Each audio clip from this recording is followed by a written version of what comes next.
ఏంటి పాలతో చికెన్ కర్రీనా? పాలంటే మనం తాగే పాలు కాదండి. కొబ్బరి పాలతో చికెన్ కర్రీ. మీరు ఎప్పుడైనా ట్రై చేశారా? చేసుంటే కామెంట్ చేయండి. ఇంకా దీని టేస్ట్ అయితే hi welcome to Indian delights. నేను మీ పుష్ప. ఈరోజు వీడియోలో ఒక అద్దరిపోయే చికెన్ రెసిపీతో వచ్చాను. అదేంటా అనుకుంటున్నారా? కొబ్బరి పాలతో చికెన్ కర్రీ చేసి చూపిస్తాను.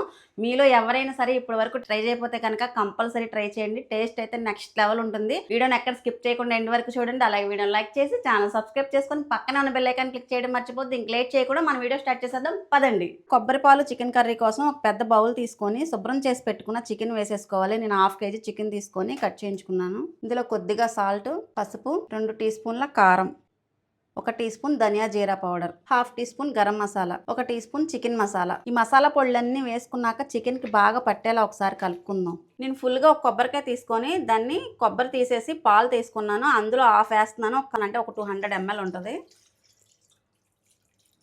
ఈ పాలు కూడా పోసాక ఇంకొకసారి బాగా కలుపుకుందాం. ఇలా కలుపుకొని ఈ చికెన్ని ఒక 10 నిమిషాల పాటు నాననిద్దాం. స్టవ్ వెలిగించి కడాయి పెట్టుకొని కొద్దిగా ఆయిల్ వేసుకోవాలి. ఆయిల్ హీట్ అయిన తర్వాత ఒక పచ్చిమిర్చి సన్నని ముక్కలు, అలాగే ఒక ఎండుమిర్చి కట్ చేసి పెట్టుకున్న 3 మీడియం సైజ్ ఉల్లిపాయ ముక్కలు కూడా వేసేసుకోవాలి. ఉల్లిపాయ మగ్గడానికి కొద్దిగా సాల్ట్. ఒకసారి ఇలా బాగా కలుపుకొని స్టవ్ని లో టు మీడియం ఫ్లేమ్లో పెట్టుకొని గోల్డెన్ బ్రౌన్ కలర్ వచ్చేంత వరకు మగ్గనిద్దాం. ఉల్లిపాయ మగ్గిపోయిన తర్వాత ఇప్పుడు ఇందులో 1 టేబుల్ స్పూన్ అల్లం వెల్లుల్లి పేస్ట్ వేసుకొని పచ్చి వాసన పోయేంత వరకు వేగనిద్దాం. మ్యారినేట్ చేసి పెట్టుకున్న చికెన్ మొత్తం కూడా ఇందులో వేసేసుకోవాలి. ఒకసారి బాగా కలుపుకుందాం. 5 నిమిషాల పాటు చికెన్లో ఉన్న వాటర్ అంతా వదిలేసి ముక్క దగ్గరికి అయ్యేంత వరకు ఉడకనిద్దాం. ఇలా కర్రీ దగ్గరికి ఆయిల్ పైకి తేలుతుంది కదా, ఈ స్టేజ్లో మనం ముందుగా సగం పాలను వేసుకున్నాం కదా, మిగతా సగం పాలు కూడా వేసేసుకుందాం. మొత్తం నాకు ఒక 400 పాలు వచ్చినాయి. 400 ml మిల్క్ వచ్చింది. మొత్తం వేసేసాను. వేసి ఒకసారి కలుపుకొని స్టవ్ని లో ఫ్లేమ్లో పెట్టి గ్రేవీ దగ్గరికి అయ్యేంత వరకు ఉడకనిద్దాం. ఒక మసాలా చేసుకుందాం. ఈ మసాలా మస్ట్ ఇంపార్టెంట్, అస్సలు మిస్ చేయొద్దు. 1 ఇంచు దాల్చిన చెక్క, 4 లవంగాలు, 6-7 మిరియాలు అన్నీ వేసుకొని కచ్చాపచ్చాగా క్రష్ చేసుకుందాం.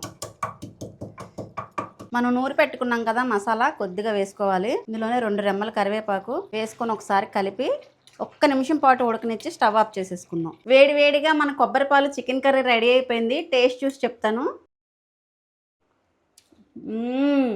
ఎంత కమ్మగా ఉందంటే, కొబ్బరి పాలలోంచి కమ్మదనం చికెన్ ముక్క అలా పట్టుకుంది. అసలు టేస్ట్ అసలు చెప్పలేకపోతున్నాను, అంత బాగుంది. చాలా కమ్మగా ఉంది. మీరు రెగ్యులర్గా చికెన్ కర్రీ ట్రై చేసే వాళ్ళు ఎవరైనా సరే, చికెన్ ఫ్యాన్స్ ఎవరున్నా కూడా ఈ కర్రీ కంపల్సరీ ట్రై చేయండి. నాకైతే చాలా చాలా చాలా బాగా నచ్చింది. నోట్లో ముక్క పెట్టుకుంటే అలా కరిగిపోయి కమ్మగా ఉంది. బగారాతో అయినా, పులావ్తో అయినా, దేనితో అయినా అసలు ఉట్టిదే ఇలా తినేయచ్చు. దేనికి కాంబినేషన్ కాకపోయినా అంత బాగుంది. Must try. వీడియోని ఎంజాయ్ అయిపోయే ముందు వీడియోని లైక్ చేసి ఛానల్ సబ్స్క్రైబ్ చేసుకొని పక్కనే ఉన్న బెల్ ఐకాన్ క్లిక్ చేయడం మర్చిపోద్దు. మరో మంచి రెసిపీతో మళ్ళీ కలుద్దాం. బాయ్.